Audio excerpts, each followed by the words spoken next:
Assalamu alaykum chers frères et sœurs. Avant de commencer, laisse-moi te poser une question. As-tu déjà ressenti que ton cœur cherchait une lumière, une vérité, une paix intérieure que rien au monde ne pouvait offrir? Si oui, reste avec nous jusqu'à la fin, car cette vidéo peut transformer ton regard sur la vie. Abonne-toi dès maintenant à la chaîne Islam Impact, commente pour partager ton ressenti et diffuse cette vidéo afin qu'elle touche d'autres cœurs. Il y a dans le cœur humain une quête incessante, une recherche de paix qui traverse les âges et les cultures, une soif que ni l'or ni les palais ne peuvent étancher, et c'est cette quête qui poussa un homme riche, entouré de luxe et de confort, à voyager à travers le monde, espérant que dans les paysages grandioses, les villes illuminées ou les trésors cachés, il trouverait enfin la sérénité qu'il cherchait. Mais partout où il allait, il ne rencontrait que le vide, car la richesse matérielle ne comblait pas le silence de son âme, et plus il accumulait, plus il se sentait pauvre intérieurement, jusqu'au jour où, fatigué de courir après des illusions, il entra dans une mosquée, un lieu simple sans ornements extravagants, et là, dans le silence sacré, il prononça le nom d'Allah, et soudain, une quiétude descendit dans son cœur, une paix qu'il n'avait jamais connue auparavant, comme si toutes ses angoisses s'étaient dissipées, comme si son âme avait enfin trouvé son refuge, et c'est alors qu'il comprit le sens du verset. C'est lui qui a fait descendre la quiétude dans les cœurs des croyants afin qu'ils augmentent en foi. Coran 48.4. Car la foi n'est pas une théorie abstraite, elle est une expérience vivante, une lumière qui descend dans le cœur et qui transforme la perception du monde.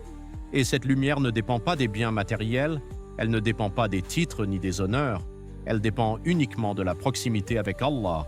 Et toi qui écoutes ces mots, demande-toi, où cherches-tu ta paix, dans les biens matériels qui s'épuisent ou dans la proximité d'Allah qui ne s'éteint jamais? Car chaque jour, nous sommes confrontés à des choix, à des distractions, à des tentations qui nous promettent le bonheur mais qui ne laissent derrière elles que le vide. Et pourtant, au fond de toi, tu sais que la vraie paix ne se trouve pas dans ce que tu possèdes, mais dans ce que tu crois. Et c'est pourquoi Allah dit que la foi augmente lorsque la quiétude descend dans le cœur, car plus tu ressens cette paix intérieure, plus tu comprends que ta vie a un sens, plus tu réalises que tu n'es pas seul, plus tu sais que ton existence est guidée par une sagesse supérieure, et cette prise de conscience est le début d'une transformation, car la foi n'est pas seulement une croyance, elle est une force qui change ton regard, qui te donne la patience dans l'épreuve, qui te donne la gratitude dans l'abondance, qui te donne la sérénité dans l'incertitude. Et c'est cette force qui fit comprendre à cet homme riche que toute sa fortune n'était rien comparée à une seule prière sincère, à une seule larme versée dans la présence d'Allah, à une seule nuit passée à invoquer son nom. Et toi, combien de fois as-tu cherché la paix dans les choses extérieures? Combien de fois as-tu cru que si tu avais plus d'argent, plus de succès, plus de reconnaissance, tu serais enfin heureux? Mais combien de fois as-tu découvert que ces choses ne suffisent pas, que ton cœur reste inquiet, que ton âme reste insatisfaite?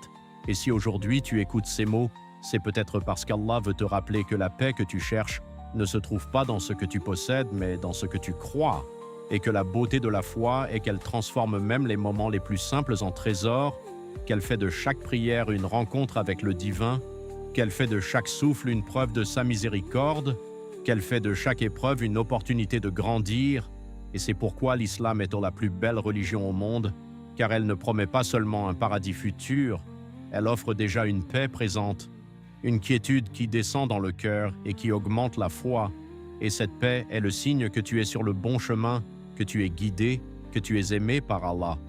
Et alors que tu réfléchis à cette histoire, pose-toi cette question. Et toi, où cherches-tu ta paix? Dans les biens matériels ou dans la proximité d'Allah? Dans les profondeurs de l'océan, là où aucune lueur du soleil ne pénètre, là où le silence est si lourd qu'il écrase l'âme, Yunus, Jonas, paix sur lui, se retrouva englouti dans le ventre de la baleine, prisonnier d'une obscurité totale, sans issue apparente, sans secours humains possibles, et pourtant c'est dans cet abîme qu'il trouva la lumière, car il invoqua Allah avec des mots simples mais puissants. Il n'y a de divinité que toi, gloire à toi, j'ai été du nombre des injustes. Coran 21, 87. Et cette invocation, prononcée dans les ténèbres les plus profondes, devint un phare qui illumina son cœur, une lumière invisible aux yeux du monde mais éclatante dans l'univers spirituel, et Allah, dans sa miséricorde infinie, répondit à son appel, car le verset nous rappelle « Et quiconque place sa confiance en Allah, il lui suffit » Coran 65.3. Et cette histoire n'est pas seulement un récit ancien, elle est un miroir de nos propres vies, car chacun de nous connaît des moments où l'obscurité semble nous engloutir, des instants où la peur, la douleur ou la solitude nous enferment dans un ventre symbolique de baleine, et dans ces instants, nous croyons que tout est perdu, que personne ne nous entend, que personne ne nous voit. Mais c'est précisément là que la lumière de la foi peut jaillir, car Allah est celui qui entend même le cri silencieux de ton cœur, celui qui voit même la larme que tu caches, celui qui répond même à l'invocation que tu n'as pas encore formulée, et toi qui écoutes ces mots, réfléchis. Si Yunus a trouvé la lumière dans l'obscurité totale, pourquoi ne pourrais-tu pas trouver la lumière dans tes propres épreuves? Pourquoi ne pourrais-tu pas transformer tes ténèbres en un chemin vers Allah? Pourquoi ne pourrais-tu pas faire de ta douleur une prière, de ta solitude une rencontre avec le divin? Car la foi n'est pas une garantie d'éviter l'obscurité, elle est une promesse que même dans l'obscurité, tu ne seras jamais seul. Et cette promesse est ce qui donne sens à nos épreuves, ce qui transforme nos chutes en élévation, ce qui fait de nos faiblesses des forces. Et c'est pourquoi l'histoire de Yunus continue de résonner aujourd'hui, car elle nous rappelle que la lumière ne dépend pas des circonstances extérieures, elle dépend de la confiance intérieure, et cette confiance, c'est la certitude que si tu places ta confiance en Allah, il te suffira, il sera ton refuge, ton soutien, ton guide, et alors que tu traverses tes propres ténèbres, pose-toi cette question. Si Yunus a trouvé la lumière dans l'obscurité totale, pourquoi ne pourrais-tu pas trouver la lumière dans tes propres épreuves? Il existe des instants où l'âme humaine se sent abandonnée, où les larmes coulent sans fin et où le cœur se demande si Allah l'a oublié. Et c'est dans un de ces moments qu'une femme, accablée par ses épreuves, ouvrit le Coran avec des mains tremblantes, espérant y trouver une réponse, et ses yeux tombèrent sur ce verset. Nous sommes plus près de lui que sa veine jugulaire. Coran 50.16. Et soudain, son cœur se mit à battre autrement, car elle comprit que même dans sa solitude, même dans son désespoir, Allah n'avait jamais cessé d'être auprès d'elle, plus proche que son propre souffle, plus intime que ses propres pensées, et cette révélation transforma ses larmes en lumière, car la miséricorde d'Allah n'est pas une idée abstraite, elle est une présence constante, invisible mais réelle, qui enveloppe chaque croyant. Et toi qui écoutes ces mots, réfléchis à la profondeur de cette vérité. Allah est plus proche de toi que ta veine jugulaire, ce qui signifie qu'il connaît tes peurs avant que tu les exprimes, qu'il entend tes prières avant que tu les prononces, qu'il voit tes blessures avant que tu les montres, et cette proximité est sur la preuve que tu n'es jamais seul, même lorsque tu crois l'être. Et c'est cette miséricorde infinie qui fait de l'islam une religion de compassion, car elle nous rappelle que nous ne devons jamais désespérer, que nous ne devons jamais croire que nos fautes nous éloignent définitivement de lui, car sa miséricorde est plus vaste que nos péchés, plus grande que nos erreurs, plus profonde que nos chutes. Et c'est pourquoi le prophète Muhammad, paix et bénédiction sur lui, nous a enseigné que la miséricorde d'Allah dépasse celle d'une mère pour son enfant, car une mère peut parfois se lasser, mais Allah ne se lasse jamais de pardonner. Et cette vérité devrait remplir ton cœur d'espérance, car si une femme brisée a trouvé la paix en lisant ce verset, toi aussi tu peux trouver la paix en te souvenant qu'Allah est plus proche de toi que ton propre souffle. Et alors que tu réfléchis à cette histoire, pose-toi cette question. As-tu oublié qu'Allah est plus proche de toi que ton propre souffle?